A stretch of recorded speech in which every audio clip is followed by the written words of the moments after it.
পরিবার কিংবা মা বাবাকে নিয়ে অনেকের অনেক অভিযোগ থাকে, আমার তেমন নেই।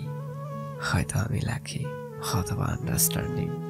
আমার হাতের মোবাইলটাও খুব বেশি দামি না, তবে আমি এটুকু বুঝি এটাই সাধ্যের মধ্যে অনন্য।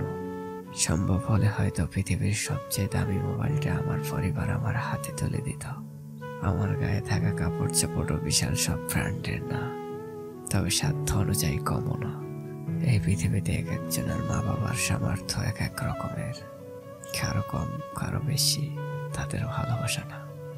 আমি কৃতজ্ঞ তারা আমাকে যা খাওয়াচ্ছে, পড়াচ্ছে, যেভাবে রেখেছে।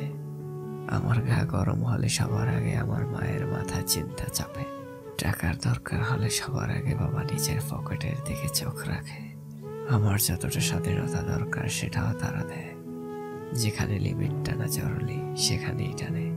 আমি তাই বেল্টস ভাবি নিজেকে। এটাও বুঝি সাধ্যের বাইরে চাপিয়ে দিতে নেই, সবকিছুতে দোষ খুঁজতে নেই। আন্ডারস্ট্যান্ডিং প্যারেন্টস হওয়া পাশাপাশি নিজেকে আন্ডারস্ট্যান্ডিং চাইল্ড হওয়ার চেষ্টা করতে হয়।